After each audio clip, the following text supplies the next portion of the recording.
भगवान की। स्त्री भाष्यकार भगवान श्री रामानुजाचार्य स्वामी महाराज की। श्री प्रतिवाद भयंकराचार्य स्वामी जी महाराज की। अनंताचार्य श्री गादी स्वामी जी महाराज की। परमाचार्य श्री राम कृष्णाचार्य स्वामी जी महाराज की। विश्ववंद जगदाचार्य श्रीमद विश्व सेनाचार्य अस्मदाचार्य पूज्य गुरुदेव श्री त्रिदंडी स्वामी जी महाराज की।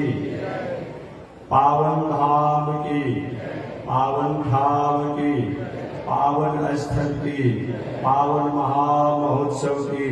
हरिओम शांति शांति शांति। श्रीमन नारायण लक्ष्मी नारायण। श्रीमन नारायण लक्ष्मी नारायण। श्रीमन नारायण नारायण नारायण। श्रीमन नारायण नारायण नारायण। श्रीमन नारायण भवतारायण। श्रीमन नारायण भवतारायण। लक्ष्मी नारायण नारायण नारायण। लक्ष्मी नारायण नारायण नारायण। आग लगे आकाश में बरसन लगे अंगारों। आकाश में बरसन लगे। संत नहीं होते जग में तो जग मरता संसार। संत नहीं होते जग में तो जग मरता संसार। श्रीमन नारायण नारायण नारायण। श्रीमन नारायण नारायण नारायण। लक्ष्मी नारायण नारायण नारायण। लक्ष्मी नारायण नारायण नारायण। तनी देखी रघुनाथ जिया मारी ओरिया। तनी देखी रघुनाथ तनी ताकी रघुनाथ जी मारी ओरिया। तनी ताकी रघुनाथ जिया बगसर में आके रवा तन काक मरवी। बगसर में आके रवा तन काक मर। गौतम नारी अहिल्याक करणी। गौतम नारी अहिल्याक करन देखी रघुनाथ जी हमारी ओरिया। तनी देखी रघुनाथ जी हमारी ओरिया। तनी ताकी रघुनाथ जी हमारी ओरिया। तनी ताकी रघुनाथ जी हमारी ओरिया। श्रीमन नारायण नारायण नारायण। श्रीमन नारायण नारायण नारायण। लक्ष्मी नारायण नारायण नारायण। लक्ष्मी नारायण नारायण नारायण। बोलिए श्री लक्ष्मी नारायण भगवान की। भाष्यकार भगवान रामानुजाचार्य स्वामी महाराज की। विश्व जगदाचार्य श्री त्रिदंडी स्वामी महाराज की। हरिओम शांति शांति शांति। अनंताचार्य कृपया वेदांतद्वयपारगम् रामकृष्णाङ्घ्रिसर्वत्र विश्वक्सेन मुनिं भजे। काषायमयज्ञसूत्रम् शुचिवपुषि तथा चौर्ध्वपुण्ड्रं च भाले यस्यास्ते दक्षहस्ते कलिकुमतिगिरीन्द्रेन्द्रवज्रं त्रिदण्डम् संसाराग्निप्रशान्त्यै मृतजलममलं दारुपात्रं पवित्रं श्रीविश्वक्सेनसूरे पदकमलयुगं श्रीयश्रीसंश्रयामि लक्ष्मीनाथसमारम्भां नाथयामुनमध्यमाम् अस्मदाचार्यपर्यन्तां वन्दे गुरो परम्पराम्।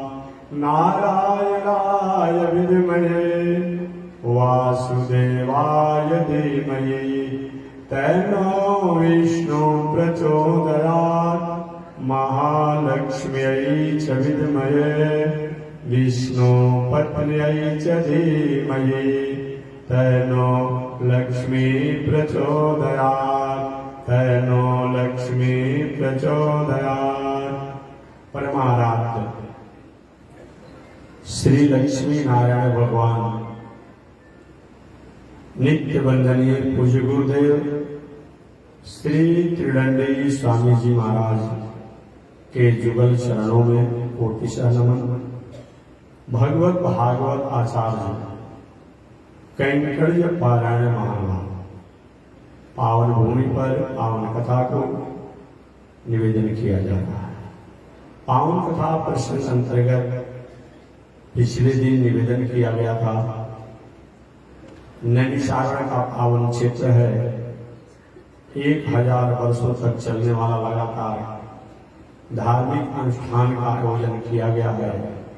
उस आयोजन के अगुआ अध्यक्ष विप्रो में श्रेष्ठ श्री शौनक ऋषि हैं। व्यास गद्दी पर व्यास जी के कृपा पात्र शिष्य उग्र सर्वासुर जी बैठे हैं। शौनक जी ने सुर जी से पूछा कि मानव जीवन के कल्याण के लिए सरल और सहज साधन क्या है। सुर जी ने कहा, ऋषियों, मानव के कल्याण के लिए अनंत साधन हैं। उन अनंत साधन में भगवान के नामों का, गुण का, लीला का, धाम का जैसी चर्चा किया जाए वह सबसे सरल और सहज है। इसमें कुछ लगता नहीं है, केवल मन को लगाना है। बहुत व्यवस्था नहीं देना है, बहुत खर्चा नहीं करना है। आगे शौनक जी ने पूछा, भगवान और भगवान कितने हैं? भगवान किसे कहते हैं?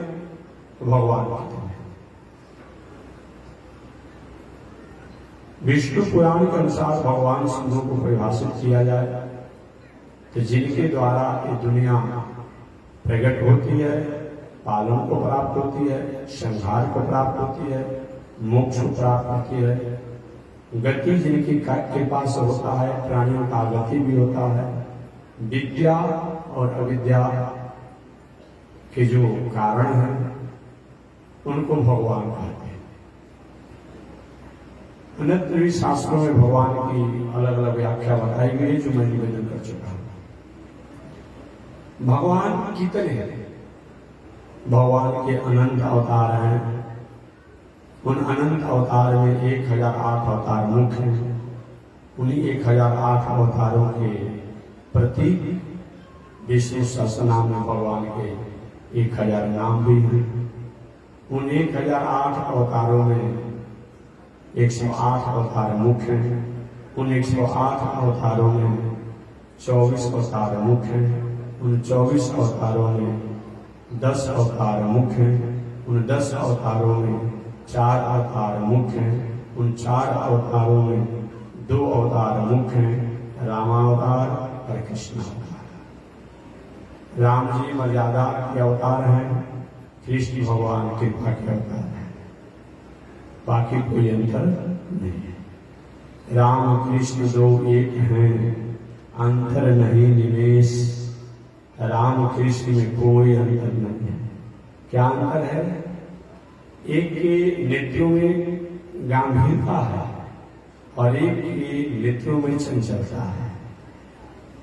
भगवान श्री राम के नेत्रों में गंभीरता है, किसी चीज को सुनते हैं, सोचते हैं, विचारते हैं, देखते हैं और तब उसे आगे का काम करते हैं। भगवान कृष्ण के नेत्रों में चंचलता है, अब जैसा भी हो, पापा नाम बा शुभा नाम बा, कैसा भी हो, जब आ गया है शरण में इसका उद्धार करना ही चाहिए, ये कृष्ण अवतार है। और ऐसा नहीं होता तो जो अभी 10 दिन के भगवान कृष्ण नहीं हुए, आप पूतना जैसी उस समय की बहुत बड़ा बलशालिनी षड्यंत्रकारिणी राक्षसी थी, अपने अस्त्र में विष को लगा करके दूध पिलाने का एक षड्यंत्र करके और भगवान को मारने के लिए गोकुल में आई है। भगवान ने उस पूतना को भी वही गति दिया जो बाद में यशोदा और देवकी को प्राप्त हुआ। ऐसा कौन कृपालु हो सकता है, ऐसा दयालु कौन हो सकता है? किंवा दयालु शरणम ब्रजेम, उनसे कौन अधिक दयालु हो सकता है? परंतु रामावतार नेत्र पर गंभीरता है, मर्यादा पर। अभी आप राम कथा श्रवण कर रहे थे और श्रवण करते ही रहते हैं आप लोग। लेकिन दशरथ जी कह कर गए थे सुमंत को, हे सुमंत, राम को रथ पर बैठा करके 2-4 दिन जंगल में घुमा करके और ले करके आ जाइएगा। सुमंत जी ने भगवान श्री राम से कहा भी कि यही महाराज दशरथ की आज्ञा है, मैं आपको रथ पर पहुंचाने के लिए आया हूँ। भगवान श्री राम ने कहा सुमंत, आप जाकर पिताजी से कह दीजिए, अयोध्या वासियों से कह दीजिएगा, माता कौशल्या से भी कह दीजिएगा, सुमित्रा से भी कह दीजिएगा और माताओं से कह दीजिएगा कि मैं 14 वर्ष के बाद ही लौट करके आऊंगा। यही हुआ था। मर्यादा में न कोई माता होता है, न कोई पिता होता है, न कोई भाई होता है, न कोई पत्नी होती है, कोई नहीं होता है। मर्यादा में मर्यादा होता है। कृपा में तो कृपा होती है, लेकिन मर्यादा में कोई व्यक्ति नहीं होता है, कोई वस्तु नहीं होती है। मर्यादा में मर्यादा होता है। इसलिए कभी के मैं हास्य के रूप में कहा करता हूं कि भगवान श्री राम अपने बाप के नहीं होता हमारे आप हो जाएंगे, और भगवान श्री कृष्ण, भगवान श्री राम अपने भाई के नहीं हुए, अपने पत्नी के नहीं, हमारा आपका हो जाएंगे। मर्यादा वाला व्यक्ति किसी का होता नहीं है। कोई भी मर्यादा से विरोध करेगा उस पर इशारा कर देगा। मैं बताया था, अगर दशरथ जी कहेंगे प्रभु हे राम हे पुत्र, याद रखिए अगर आप कहीं 2-4 दिनों के बाद लौट करके नहीं आएंगे तो इस राजा दशरथ को आप जीवित नहीं देख पाएंगे। थोड़ा भी प्रभाव पड़ा नहीं। एक बात और दशरथ जी ने कहा था अंतिम कह के, राम अगर आपको इस समझ में आता हो कि कैसे मैं अयोध्या में रहूं, ये भी एक नीति है, ये भी एक नीति है, एक राजनीति है, एक नीति है, एक समाज नीति है, एक धर्म नीति भी इसको कहा जा सकता है। विषम परिस्थिति में अगर विषम परिस्थितियां आ रही हो, राजा कहीं कमजोर हो गया हो किसी कारण से, किसी मंत्री के बहकावे में आकर, किसी नारी के बहकावे में आकर, किसी सेना के बहकावे में आकर के, किसी मित्रों के बहकावे में आकर के राजा कहीं कमजोर हो गया हो, तो उसके जो मूल उत्तराधिकारी हों उनको चाहिए कि राजा को दिवालिया घोषित करके और उनको कारावास में भी रखा जा सकता है और प्रजा को देखते हुए, राज को देखते हुए राज सिंहासन को प्राप्त किया जा सकता है। ये बातों को दशरथ जी ने राम जी से कहा था, हे राम आप हमें दिवालिया घोषित करके और हमें जेल में बंद करके अरे जो जाके राज सिंहासन को संभालिए।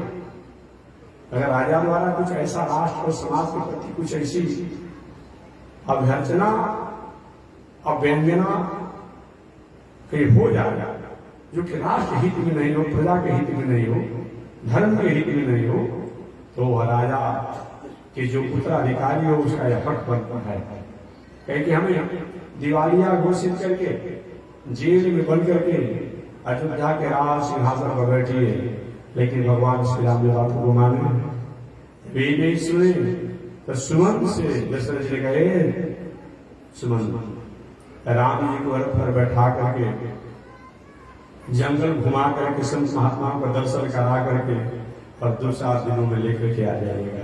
ये भी नहीं माना। राम जी अपने बात को हुए कि हमारा आपको हो जाएंगे, आगे माने नहीं माने। अपने भाई के हुए लक्ष्मण द्वारा गलती हुआ अयोध्या में, ये लक्ष्मण के लिए रो रहे थे, जय हो अवध कौन हो लाई नारी हेतु बंधु गवाई। अब वही लक्ष्मण द्वारा एक अवाक्या हो गया, अनुशासन विहीनता हो गई, अनुशासन का उल्लंघन हो गया। क्या चीज? जमराज और भगवान श्री राम जब लोग लंकापुर से आ चुके थे, भगवान श्री राम और जमराज का वार्तालाप हो रहा था। भगवान श्री राम ने कहा हमारे जमराज के वार्तालाप के समय में कोई बिना बुलावे तीसरा व्यक्ति नहीं आना चाहिए। उसी समय संत दुर्वासा जी आ गए। दुर्वासा जी ने लक्ष्मण जी पहारा दे रहे थे, लक्ष्मण जी आकर राम को सूचना दे दो कि दुर्वासा जी आए हैं, और नहीं सूचना दोगे तो पूरे रघुवंशियों को नाश कर दो, बर्बाद कर दो। लक्ष्मण जी असहज हो गए, असमंजस हो गए, क्या करें। एक तरफ भैया राम कहे कि बिना पूछे आना नहीं है, अब बिना पूछे तीसरा व्यक्ति कोई जमराज हमारी वार्तालाप के बीच में आ जाएगा, उसको प्राण दंड देंगे। और दूसरी तरफ के संत दुर्वासा आ गए कि जब सूचना नहीं देंगे तो सब लोग को नाश कर दूंगा, समाप्त होगा।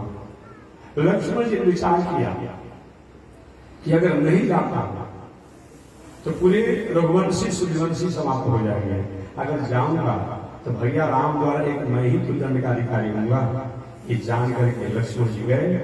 भगवान ने कहा लक्ष्मण तुमने मेरी अवज्ञा किया है, अनुशासन विहीनता किया है, मेरे सामने मुंह दिखाने जो नहीं हो, मैं तुम्हें प्राणवध करूंगा।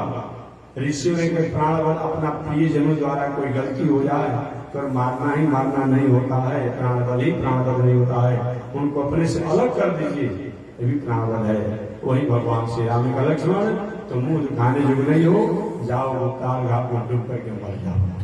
वही लक्ष्मण जी उत्ताल घाट में डूब करके अंतिम अपने शरीर से अपने भाई को हुए राम जी, अपने पत्नी के हुए राम जी हुए। सारा दुनिया कहते रह गया, 2 बार परीक्षा हो चुके, 3 बार परीक्षा हो। सीता जी का 3 बार परीक्षा हुआ, एक बार की बात छोड़ दीजिए। एक बार तो परीक्षा जब लंकेश रावण का वध हुआ, तो लंकेश रावण के वध होने के बाद सभी देवताओं ने सबने कहा कि सीता जी में कोई दोष नहीं है, सीता जी में कोई दोष नहीं है। ऐसा भला परीक्षा होता है? सोना एक बार परीक्षा लिया जाता है तो सोना को शुद्ध मान लिया जाता है। सब देवताओं ने कह दिया, ऋषियों ने कह दिया कोई भी सीता में दोष नहीं है। भले लंकेश रावण ने सुख वाटिका में रखा, राम जी अयोध्या में लाने के बाद एक अयोध्या के नागरिक द्वारा, एक प्रजा द्वारा उंगली उठा दिया गया। अपने पत्नी से थोड़ा विवाद उसको उठन गया था। उसकी पत्नी कहीं अपनी सहेली के यहाँ चली गई थी रात्रि में, रात होने के कारण वह रुक गई। उस दिन रात्रि में नहीं आई। अगले दिन जब आई वो प्रजा जो था अयोध्या का, तो उसने कहा सुनो क्या तुम समझ रखी हो, हमें राम समझ रखी हो, रात भर कहाँ तुम रही हो, अभी मेरे घर से निकल जाओ, मैं तुम्हें स्वीकार नहीं करूंगा, तुम्हें मैं दोष देख रहा हूँ। ये तो बड़े लोग का काम होता है, राम जी से लोगों का काम होता है कि सीता को रावण रखा, राक्षस रखा, बिना घृणा किए ही अपना रख लिए। ये हमसे नहीं बचेगा, हमसे नहीं होगा। ये जब प्रजा द्वारा कहा जा रहा था, उस भगवान के मित्रों ने भी सुना, कुछ मंत्री ने सुना, वाल्मीकि रामायण में बताया है कि भगवान श्री राम विष्णु भी पूजा का मेरे प्रति शुभ है ना। इसलिए मैं कहना चाहता हूं, हमेशा कहता हूं, आज भले ही डेमोक्रेसी है, आज क्या है? डेमोक्रेसी, प्रजातंत्र आज है, लेकिन सही प्रजातंत्र है? कतनों विरोध होते रहे, अनशन होते रहे, फिर राजा को जब करना है जिससे राज हो जाता है। कहाँ विरोध का मतलब होता है? एक प्रजा ने विरोध किया राम जी का, भगवान श्री राम ने कहा कि भाई मैं तो परीक्षा ले चुका हूं, सीता जी को वाल्मीकि जी के आश्रम से पहुंचा। आज एक बार जो कोई वाद कोई बन जा रहा है तो सोचता है कि सात पीढ़ी तक हमारा ही परिवार वार्ड बन रहा है, चाहे हम काम करें। कहाँ है डेमोक्रेसी? है जी, डेमोक्रेसी है। डेमोक्रेसी की government of the people and wide. और इसके अलावा व्याख्या बताया गया प्रजातांत्रिक शासन पालने वो प्रणाली है जो प्रजा के लिए, प्रजा से, प्रजा के द्वारा जो संचालित होते हैं। कहाँ हो रहा है? डेमोक्रेसी है नहीं। प्रजातंत्र उस राम राज में, भले उसमें राजतंत्र था, राम जी के राजतंत्र में भी प्रजातंत्र था, आज प्रजातंत्र में जो है राजतंत्र हो गया है। अब जिनका परिवार, जिनका बेटा, जिनका नाती अगर एक किसी पद को पकड़ ले रहा है, अब सोचते हैं कि हमारा ही पीढ़ी दर पीढ़ी परिवार वो पद पर बना रहे, चाहे समाज का काम करे या न करे। ये कहाँ डेमोक्रेसी है? ये कैसा डेमोक्रेसी है? ये किस प्रकार का डेमोक्रेसी है? लेकिन धन्य है भगवान श्री राम का राजतंत्र, जिस राजतंत्र में भी डेमोक्रेसी था, आज डेमोक्रेसी में जो है वो राजतंत्र हो गया है। इसीलिए कोई शांति नहीं है, कोई शांति नहीं है। भगवान श्री राम उस एक प्रजा द्वारा जब बुलाना दिया गया तो सीता जी को वाल्मीकि जी के आश्रम पर दिया गया। वाल्मीकि जी ने कहा कि सीता में कोई दोष नहीं है, फिर भी रहना पड़ा। चलिए उसके बाद भी पुनः लौट करके सीता जी आई, और सीता जी आई नहीं इस कारण में जग का आयोजन के आप लोग सुने होंगे कि वाल्मीकि जी के यहाँ ही लौट कुश जन्म लिए। वाल्मीकि ने कैसे राम जी को जनाया जाए कि इन्हीं के पुत्र लौकुश हैं और सीता जी में कोई दोष नहीं। वही वाल्मीकि रामायण की रचना करके वाल्मीकि जी भगवान श्री राम के जहाँ यज्ञ क्षेत्र थे उस क्षेत्र में वाल्मीकि रामायण की कथा सुना रहे थे। एक दिन तो यहाँ तक सुनाई कि दशरथ महाराज के पुत्र राम है, लोकापवाद में आकर के अपनी पत्नी सीता को उन्होंने त्याग कर दिया है।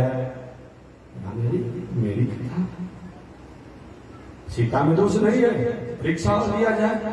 तीसरी बार अग्नि परीक्षा हुआ, और अग्नि परीक्षा में सीता जी को चारों तरफ संत महात्मा ऋषि लोग थे, सीता जी के बीच में खड़ा किया गया और कहा कि अगर आप में कोई दोष नहीं है आप परीक्षा। सीता जी ने सबके सामने कहा कि हे पृथ्वी माता, मैं आपकी बेटी हूं, आप द्वारा मेरा जन्म हुआ है, अगर मेरे में किसी प्रकार का दोष नहीं है तो आप फटिए तो मैं आपके भीतर बोल जाऊं।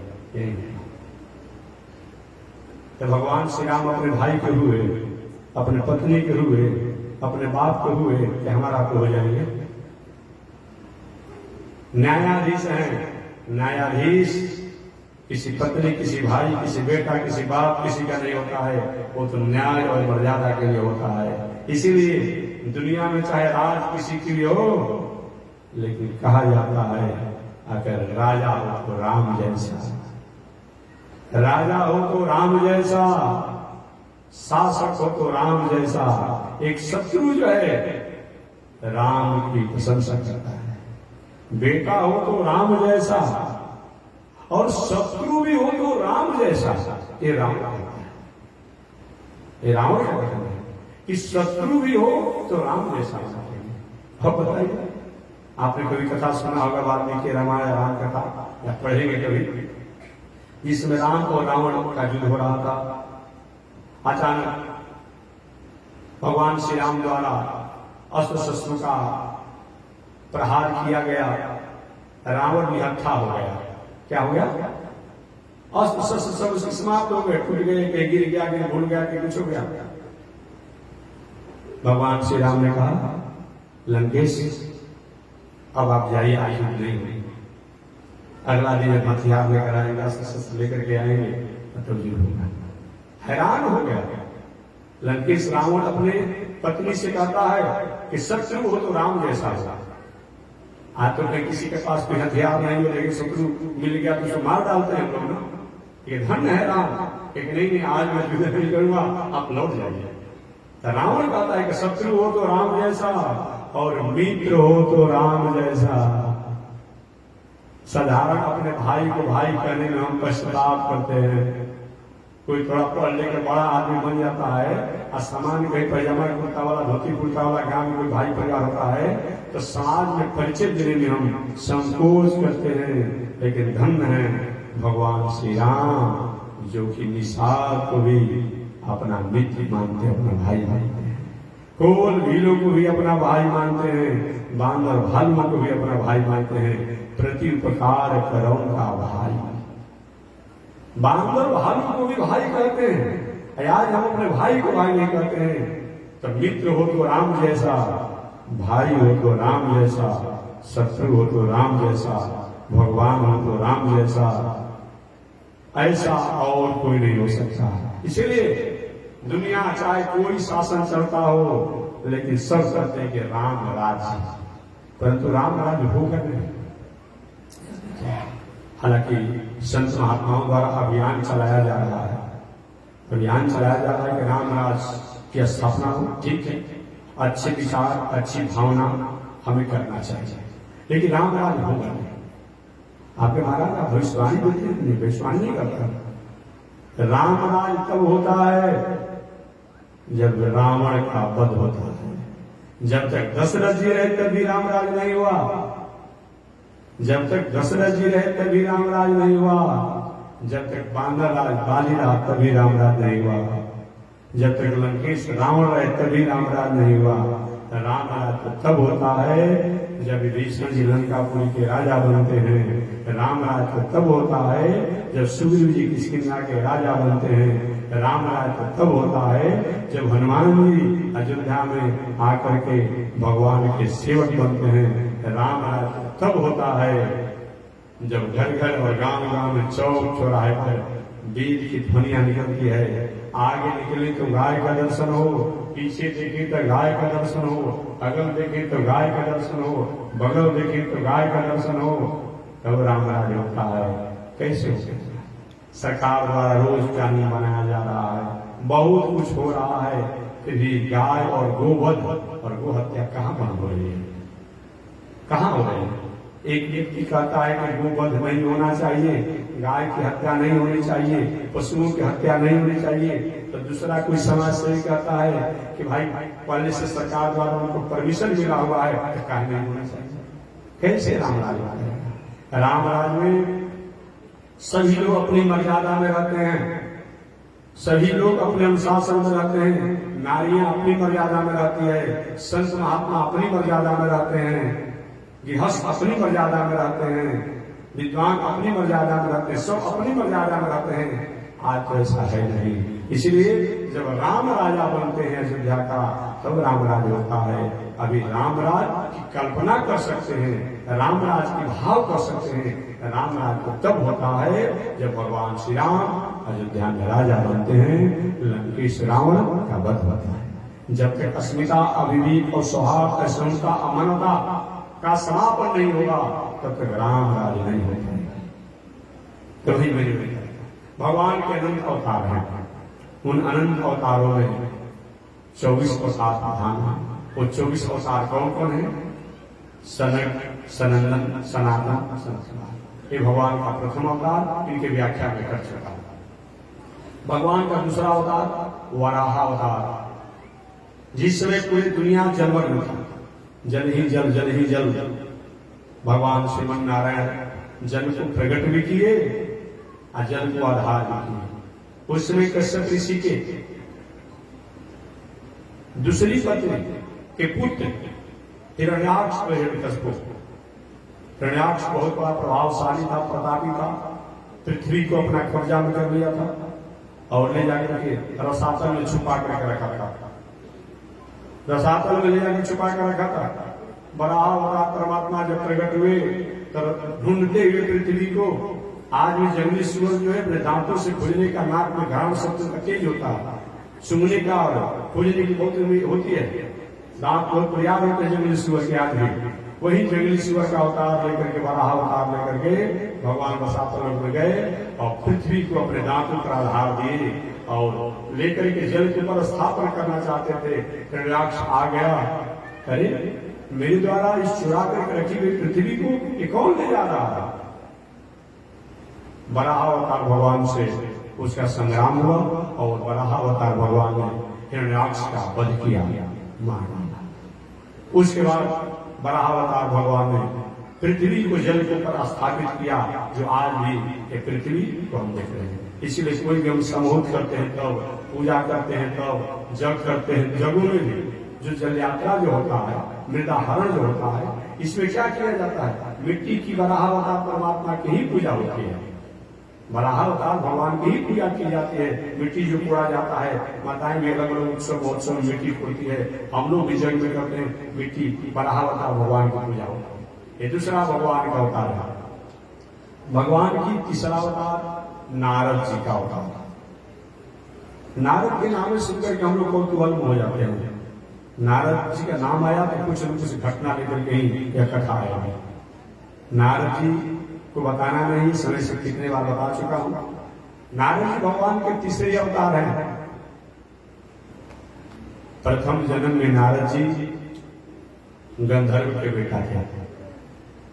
गंधर्व तो जानते हैं, जो नाच गान कला कुशलता का प्रदर्शन करके और समाज के लोगों द्वारा जो उनको धन मिले उसे अपने और अपने परिवार की प्रवस्ती करे, धन पोषण करे, वही गंधर्व कहलाते हैं। अर्थ कामा, अर्थ की कामना से जो अपनी कला कुशलता नाच गान का प्रदर्शन करके समाज के लोगों द्वारा प्राप्त धन से परिवार का भरण पोषण करे, वह गंधर्व है। नारद प्रथम जन्म में गंधर्व के पुत्र थे।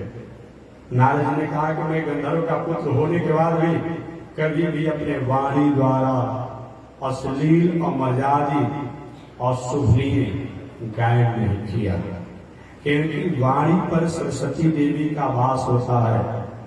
वाणी के प्रधान देव जो है हैग्रीव भगवान है, वाणी के प्रधान शक्ति सरस्वती देवी हैं। अतः वाणी द्वारा कभी भी अश्लील अमर्यादित ऐसा गायन न हो। वही हैग्रीव भगवान है, विद्या के प्रधान देव बताए गए हैं। ज्ञानानंदमयम देवम निर्मल स्फटिकाकृतिम आधारम सर्व विद्यानाम हैग्रीव उपासना। विद्या हमारा मजबूत हो, विद्या पुष्ट हो, विद्या की प्राप्ति हो, हम कुशाग्र बुद्धि को हो, इसके लिए विद्या प्राप्ति के लिए हैग्रीव भगवान का हम अनुष्ठान करते हैं, जप करते हैं। उनका मंत्र है कि ज्ञानानंदमयम देवम निर्मल स्फटिकाकृतिम आधारम सर्व विद्यानाम हैग्रीवम उपासना। दूसरा विद्या का मंत्र है मेधाम विद्याम बलम प्राज्ञाम पुत्र पौत्र का देह में देव देवेश हैग्रीवम उपासना। यह हैग्रीव भगवान का है। तो हमारे वाणी के प्रधान देव जो है हैग्रीव भगवान है, विद्या के प्रधान, और शक्ति के रूप में सरस्वती देवी है। ऐसे वाणी द्वारा हमें चाहे विवाह का अवसर हो, जो भी गायन हो, अश्लील गायन नहीं परोसना चाहिए। इसे समाज की संस्कृति, समाज का स्वभाव, समाज की कहीं भंग होता है, क्योंकि सरस्वती देवी और ये हैग्रीव भगवान का ये यहाँ वास होता है। नारद जी कहते हैं मैं भले ही गंधर्व का बेटा था, फिर भी कभी मैं वाणी द्वारा अश्लील अमर्यादित अशोभनीय कभी गायन नहीं किया। परिणाम क्या हुआ कि नारद जी दूसरे जन्म में दासी के पुत्र बन गए, और दासी के जब पुत्र बने नारद जी, तो जब भी इनका जन्म हुआ, इनके पिताजी की मृत्यु हो गई। इनकी माता एक तरफ पुत्र की जन्म की खुशी मना रही है, तो दूसरी तरफ अपने पति की मृत्यु का शोक मना रही है। नारद जी की माता ने अपने पति का किसी तरह संस्कार किया और नारद जी को अपने गोद में लेकर के एक गृहस्थ ऋषि के आश्रम पर चली गई। प्रवस्ती के लिए, प्रवस्ती का दासी पुत्र है, कोई प्रवस्ती का कोई साधन है नहीं, तो वहीं चली गई और एक गृहस्थ ऋषि के आश्रम पर रहना। गृहस्थ किसे कहते हैं? केवल घर में रहने से न कुछ गृहस्थ हो सकता है, और केवल झोपड़ी में रहने से और तीर्थ में रहने से कोई विरक्त और साधु नहीं हो सकता है। याद रखिएगा। अगर ये कोई कहे कि घर में रहने वाले को गृहस्थ कहा जाता है, मकान में रहने वाले को, तो हरिद्वार, अयोध्या, बक्सर, वृंदावन, प्रयाग, ये जितना तीर्थ है, बड़े बड़े संत महात्मा लोग मकान में रहते हैं। जितना सुंदर उन का आश्रम है, मंदिर है, उतना आपका भी नहीं होगा, आपका भी नहीं होगा। तो क्या हमको गृहस्थ कहा जाएगा? मकान में रहते हैं तो। गंगा किनारे या नदी किनारे आज बहुत से ऐसे लोग हैं जहाँ बाढ़ का क्षेत्र है, आज भी लोग झोपड़ी बना कर रहते हैं। उसी में उनका झोपड़ी खड़े फूस का आंगन होता है, उसी में घर होता है, सब कुछ होता है। तो क्या वो साधु कहलाएंगे? और झोपड़ी में जो रहेगा वो साधु कहलाएगा, मकान में जो रहेगा वो गृहस्थ कहलाएगा?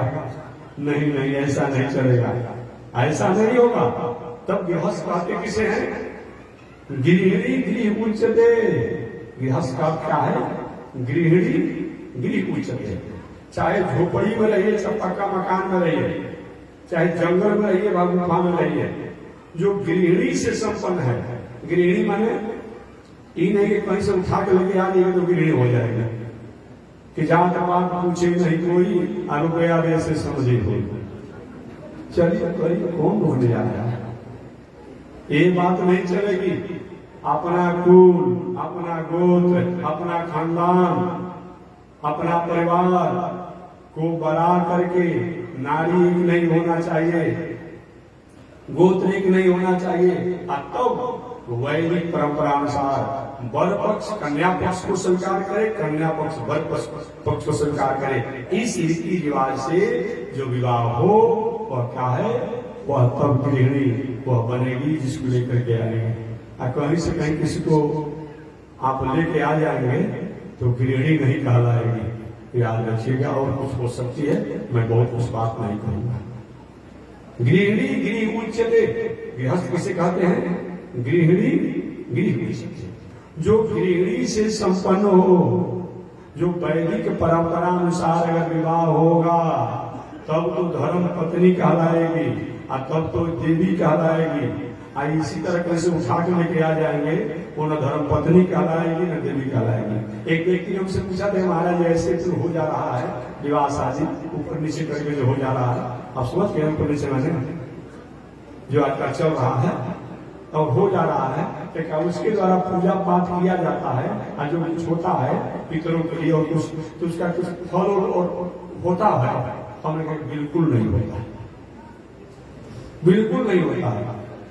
अरे भाई, कोई वस्तु कहीं आपको विदा करना, कहीं चिट्ठी विदा करना, चिट्ठी में बहुत कुछ आप लिखे हो, चाहे कुरियर में आप और भी कुछ, उसमें बहुत कुछ कीमती सामान डालना, लेकिन पता नहीं रहेगा तो पहुंचेगा वो? पौधे नहीं है, न कौन फूल है, न कौन गोत्र है, कौन खानदान है, क्या है, कहां से पहुंचेगा? नहीं होगा। ऐसे ऊपर नीचे करके जो विवाह शादी हो जाता है, देखने में तो चमड़ी सुंदर रहेगा, वो भी 6 फीट 7 फीट 5 फीट का रहेगा, लेकिन उनके द्वारा किया गया कोई भी काम कोई मतलब नहीं।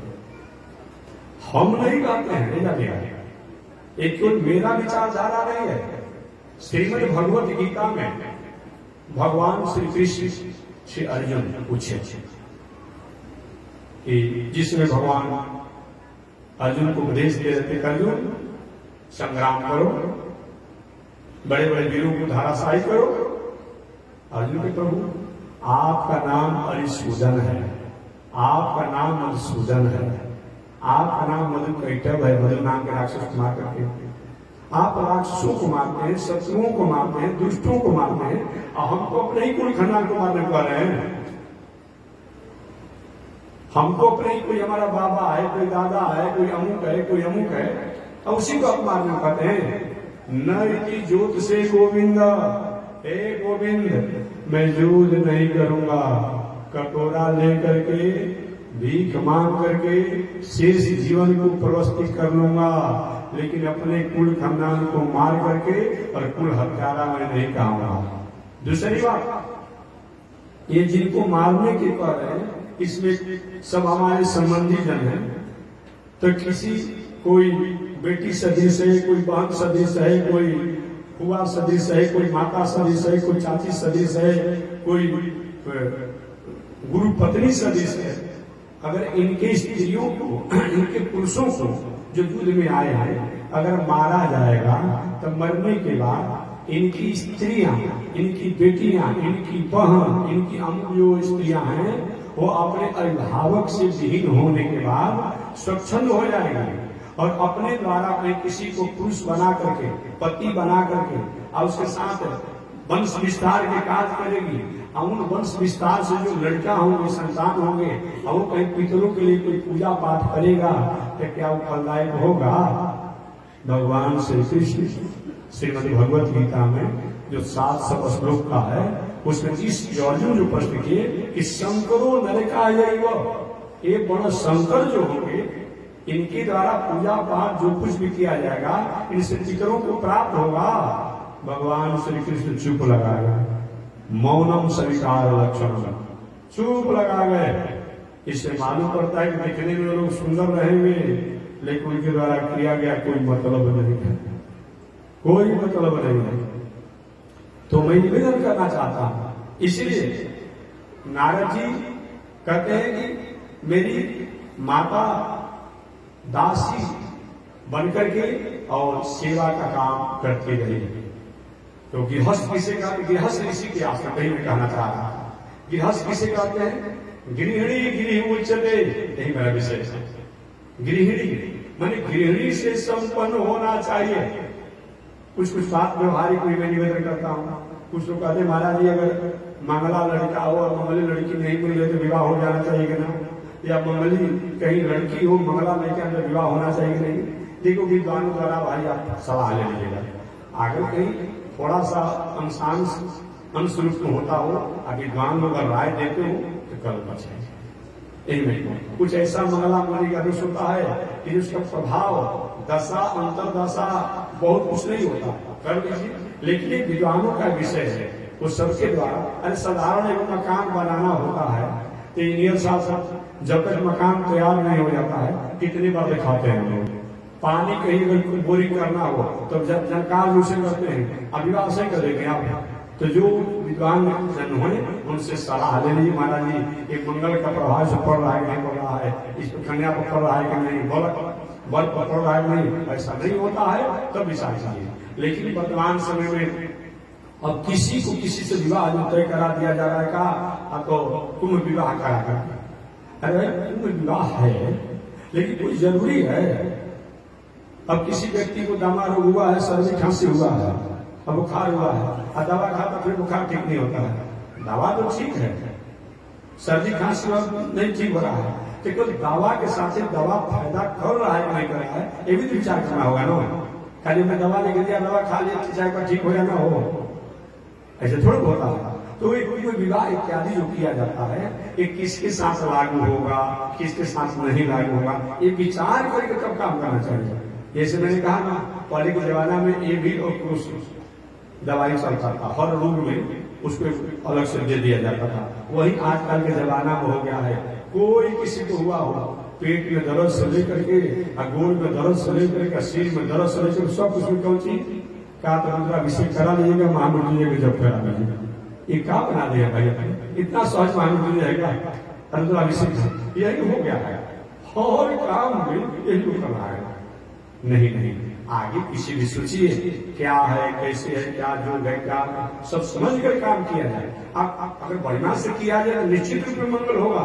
लेकिन जहां पर अभिषेक का महामृत्युंजय का कहीं अब टेंडर चल रहा हो, अब बताइए टेंडर होता था पहले के जमाने में, अब टेंडर चल रहा है।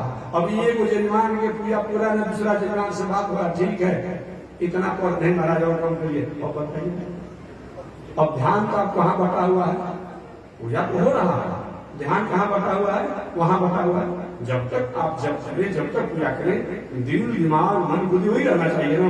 यजमान में शांति शांति की बात करते हैं कि हरि ओम शांति शांति शांति, ध्यान कीजिए, आपका ध्यान भटका हुआ है।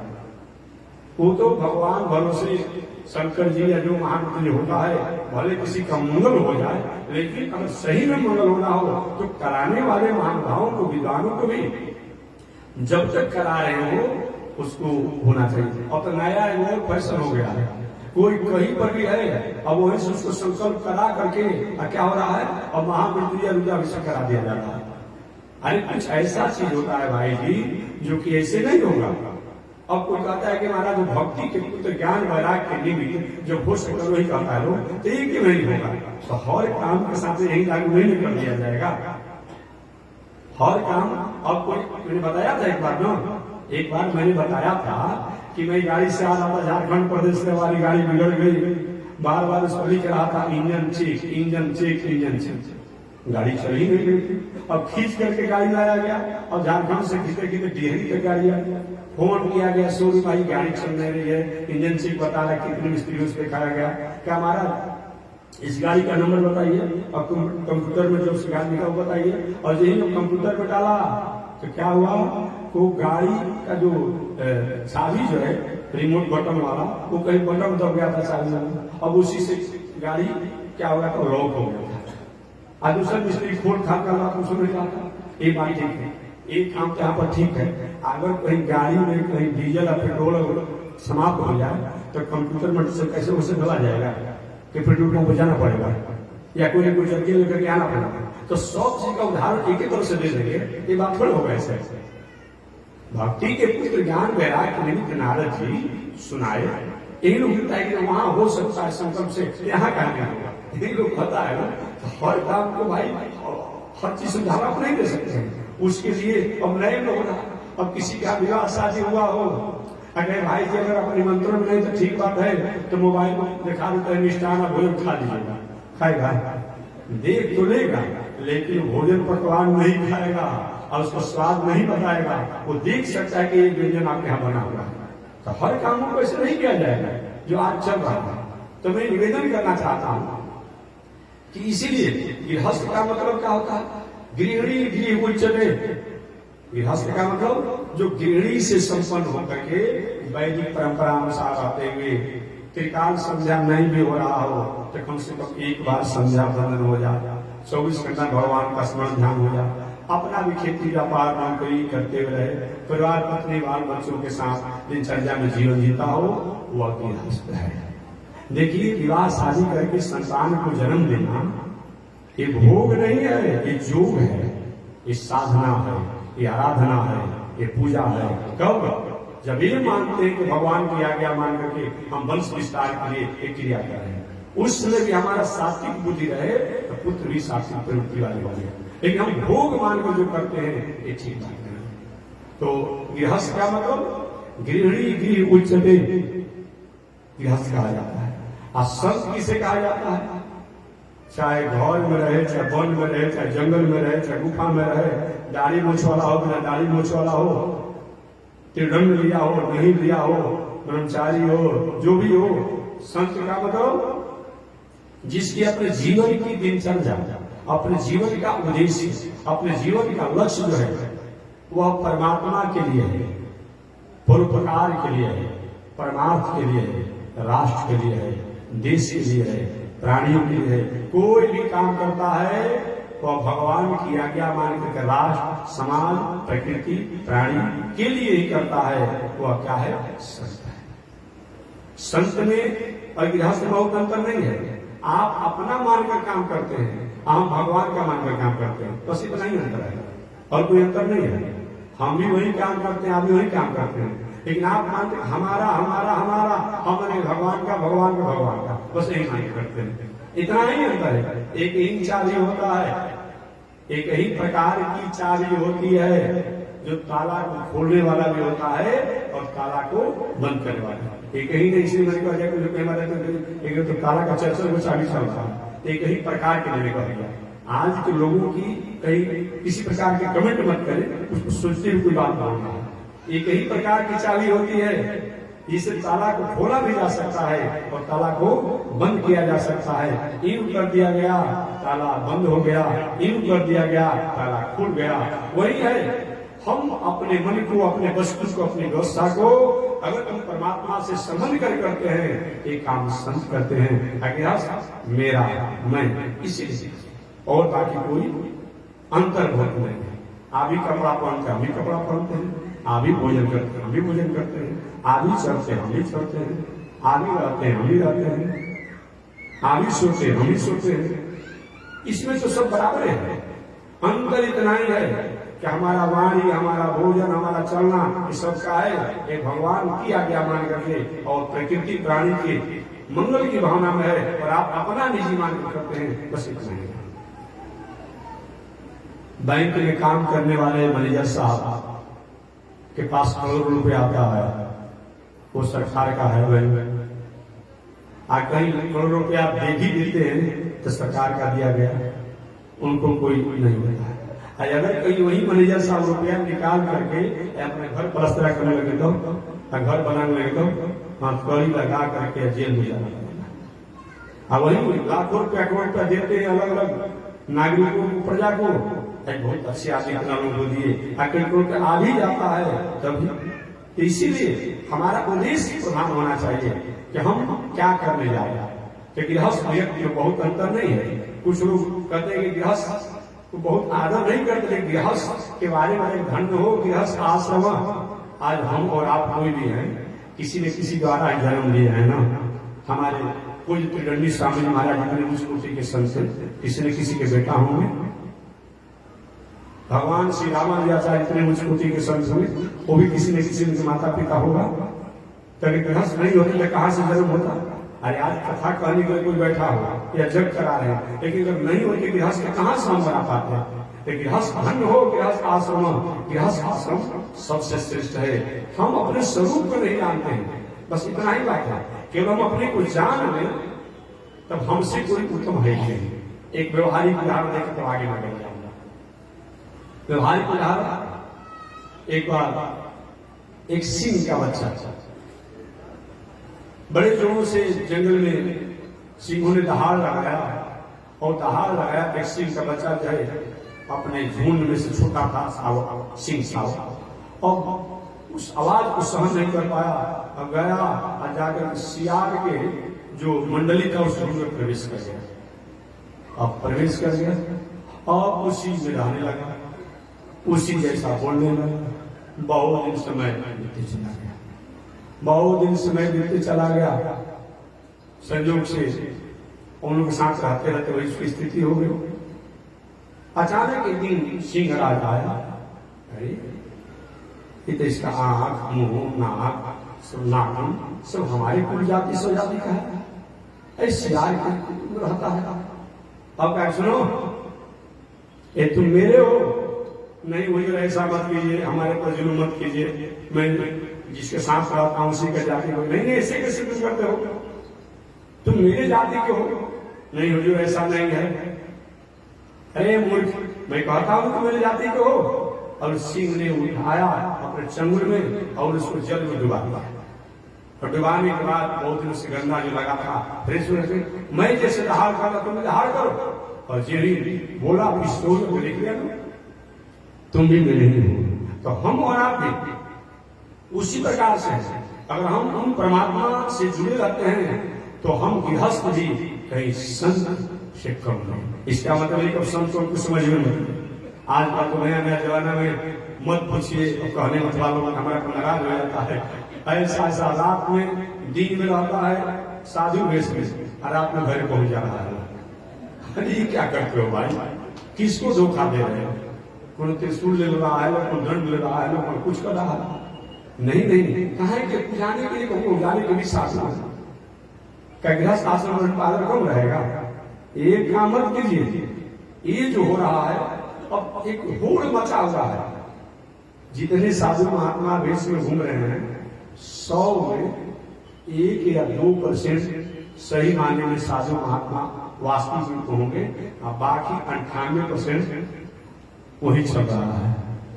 भेष 6 महीना खेती बाड़ी करेंगे, परिवार अपने बाल बच्चों के साथ रहेंगे।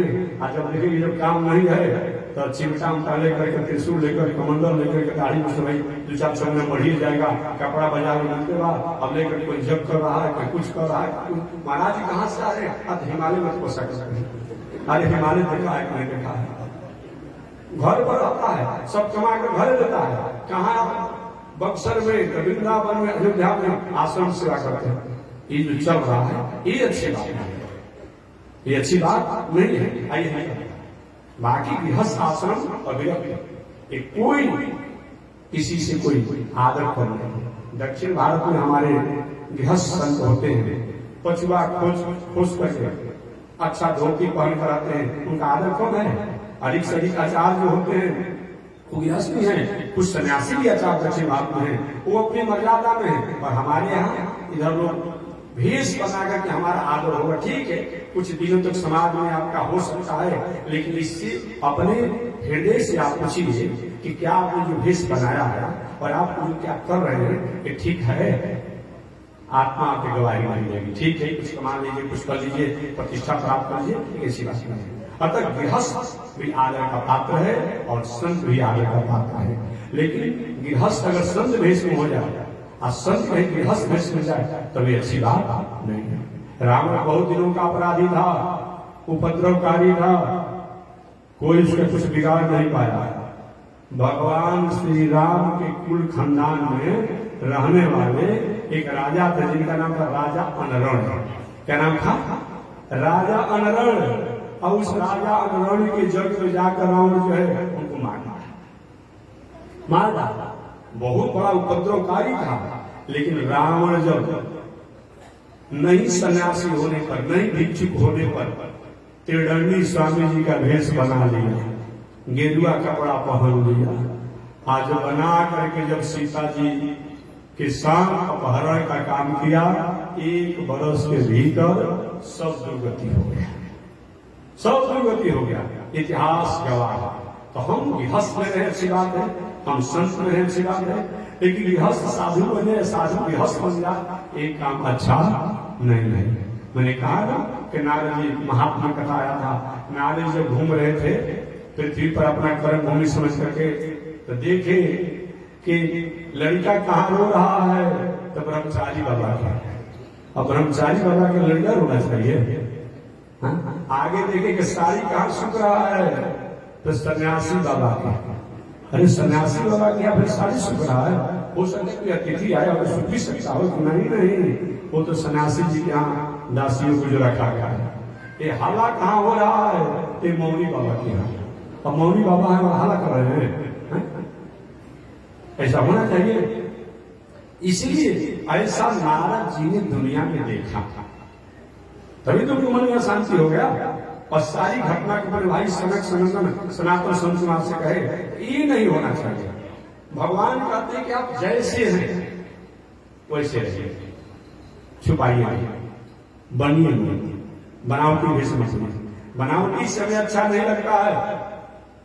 कौन भी अपना स्वभाव बता दिया भगवान श्री राम से, महाराज हमारा स्वभाव क्या है कि वसन और वासन ये दोनों को हम छीन लेते हैं, चुरा लेते हैं, यही हमारा स्वभाव है। और मैं आपके साथ हूँ। भगवान बड़ी प्रसन्न भाई अपना वास्तविक सत्य बता दिया। तो आप जैसे भी हो छुपाइए मत, आज यही हम काम करते हैं। और कोई साधु भेष बना लिया है, क्योंकि हमारे जब साधु है, हम साधु में है ना भी नहीं कह रहा है, तो हम साधु में है क्या? आपको साधु समझ नहीं आ रहा हमको? और बताइए, अरे कहिए लेकिन हमारा विवाह शादी गृहस्थ आश्रम है, तो क्या ऐसा फर्क पड़ने वाला है? यही जो आज हो रहा है ये अच्छी बात नहीं है। तो नारद जी कहते हैं कि नारद जी का जब इनके पिता की मृत्यु हो गई थी, इनकी माता जो है गृहस्थ ऋषि के आश्रम पर, नारद जी की माता नारद जी को लेकर के वही जाने लगी। गृहस्थ ऋषि के यहाँ स्त्रियां भी रहती थी, गाय इत्यादि की सेवा होता। कुछ दिनों के बाद एक त्रिदंडी स्वामी जी महाराज उस गृहस्थ ऋषि के आश्रम पर चतुर्मास करने के लिए आए। नारद जी उसमें छोटी अवस्था में थे। इनकी माता जी को महात्मा जी के आश्रम की सफाई और गाय की सेवा का जिम्मा मिला। समय बीतते चला गया, देखिए अभी 1 महीना समय बीत गया ना, अब 1.5 महीना भी बीतने वाला। अच्छा काम भी बीतता है उसी रफ्तार का, लेकिन इतना उसमें मग्न रहते हैं कि पता नहीं चलता कैसे बीत गया। अब 4 महीना में 1.5 महीना लगभग बीतने वाला है जी, बुझाई नहीं कैसे बीत गया।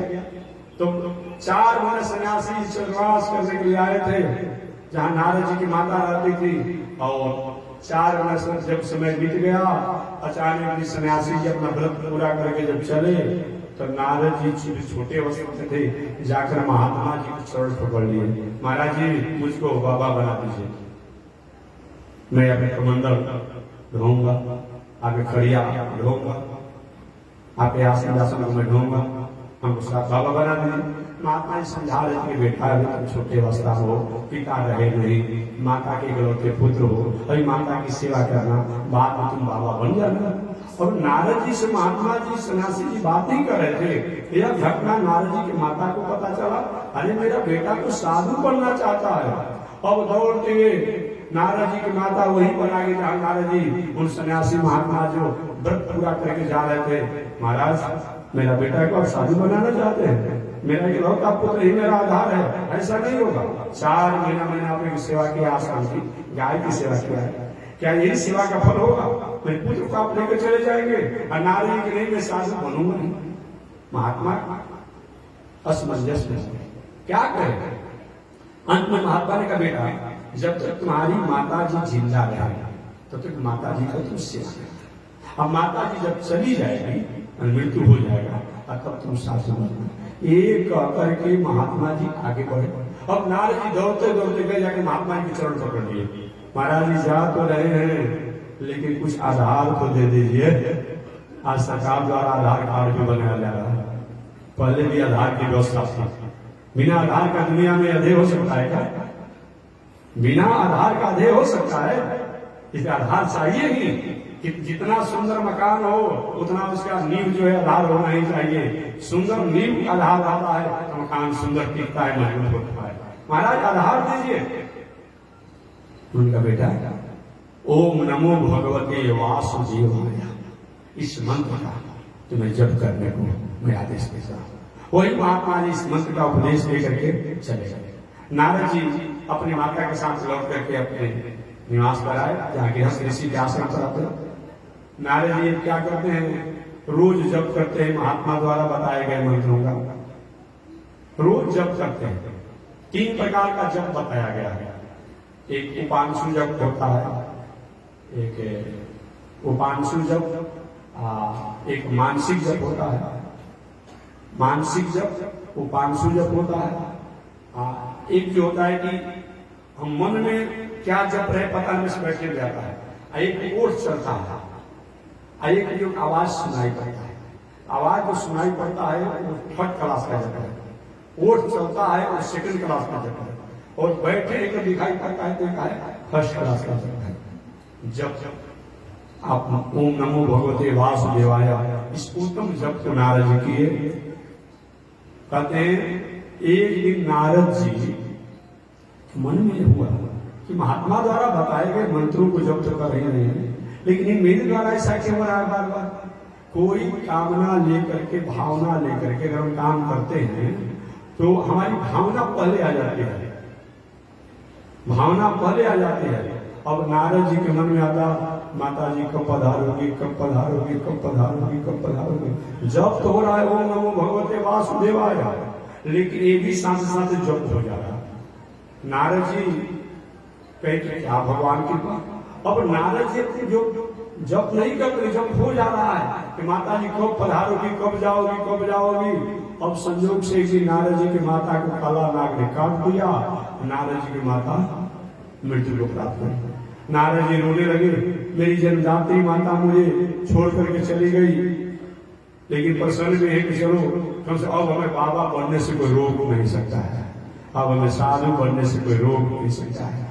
बाहर से तो प्रसन्न, भीतर से तो प्रसन्न है, और बाहर से दुनिया को दिखाने के लिए रो रहे हैं। किसी प्रकार से अपने माता का संस्कार करके नारद जी पुनः ओम नमो भगवते वासुदेवाय अब इस मंत्र का जप करने लगे।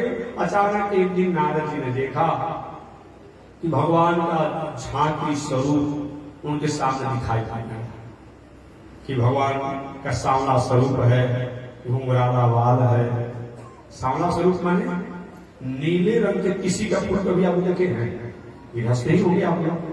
खेत में एक गुलाबी रंग का किसी का फूल होता है, कुछ एक सफेद रंग का होता है, एक नीला रंग का होता है।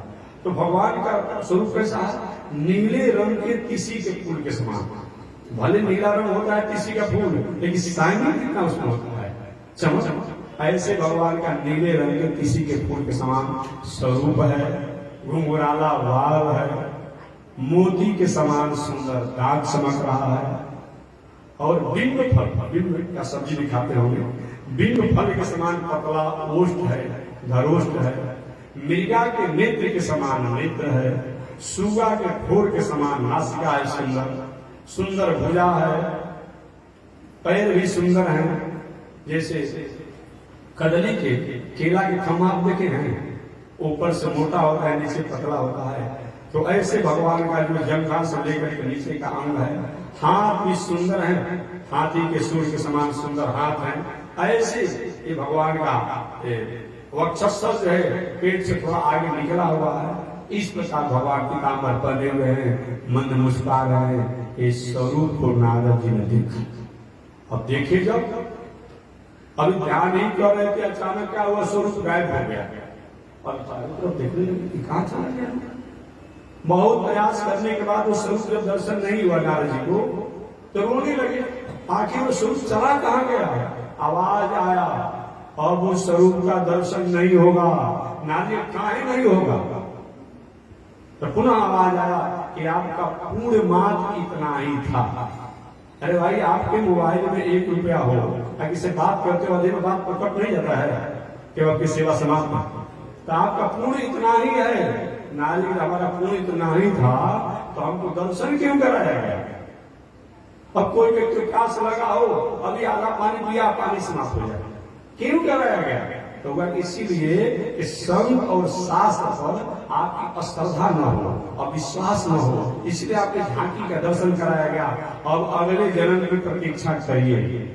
वही नारद जी उस मंत्र का जप करते रहे।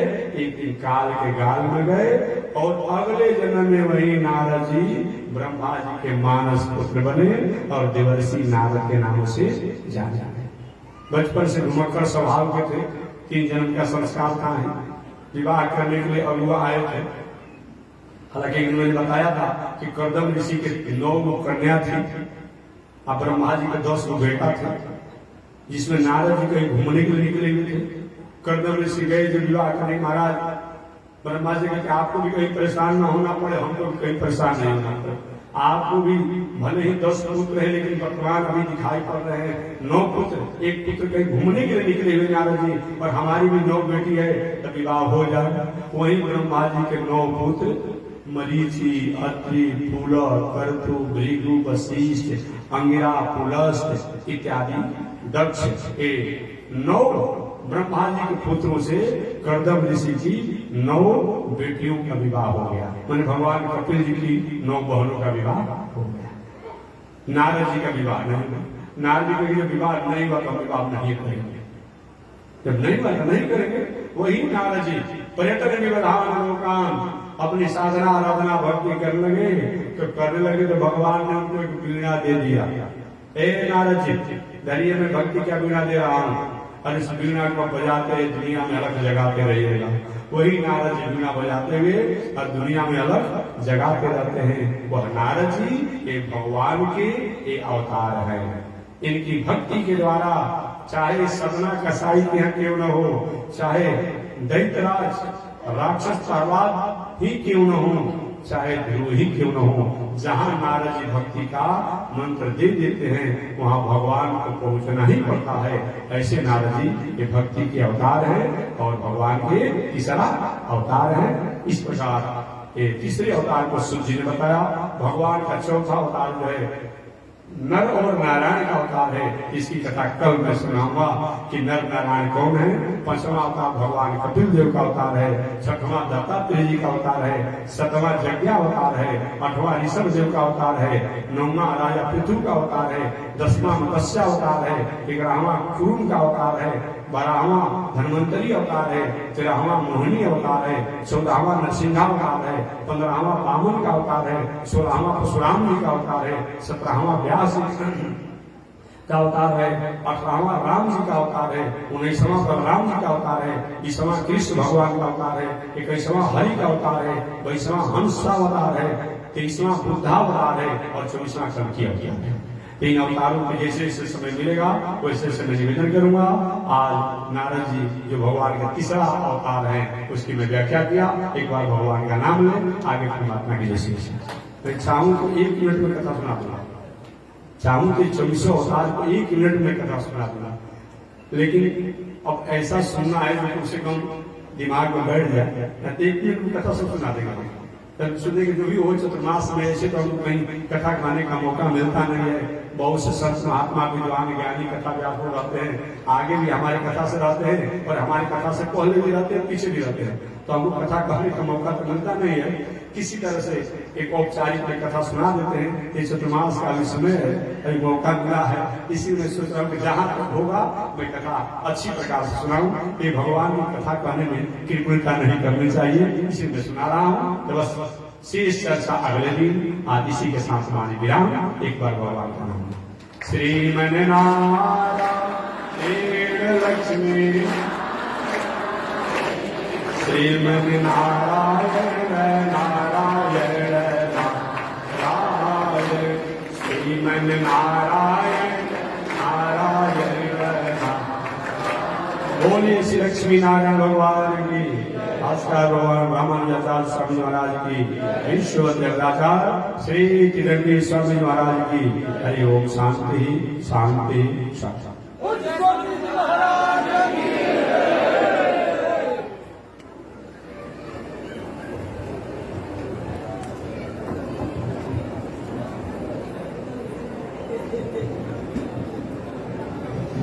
ओम चंद्रमा मनसो जात, चक्षो सूरजो अजायत, श्रोत्राद्वायुष प्राणसमुखा दग्निरजायत, श्रीशते लक्ष्मीशवत्न्या महोरात्रि, आश्वे नक्षत्राणि रूपमस्मिनो व्यातं विश्वनिखाण मोमयिखाण सर्वलोकं मयिखाण, कासायं यज्ञसूत्रं शुचिवपुषि तथा चोर्वपुण्ड्रं शवारे, यस्यास्ते दक्षहस्ते कलिकुमति गिरीन्द्रेन्द्रभद्रं त्रिदण्डं, संसाराग्नि प्रशान्ते मृतजलममलं दारुपात्रं पवित्रं, श्रीविश्वक्सेन सूर्य पदकमलयुगलं श्रेयसे संश्रयामि, अमर्यादय शूद्रश्चलमतिरस्वय्याप्रसवभो, कृतघ्नो दुरमाणि स्मर परवशो वञ्चन पर, त्रिशंसा पापेश कथमामितो दुर्गजलदे, कपारादूत्रेण तव परिचरेयं शरणयो। लक्ष्मी नारायण भगवान की, विश्व देवताचार्य श्री किरणी स्वामी महाराज की। हरि ओम। शांति शांति शांति।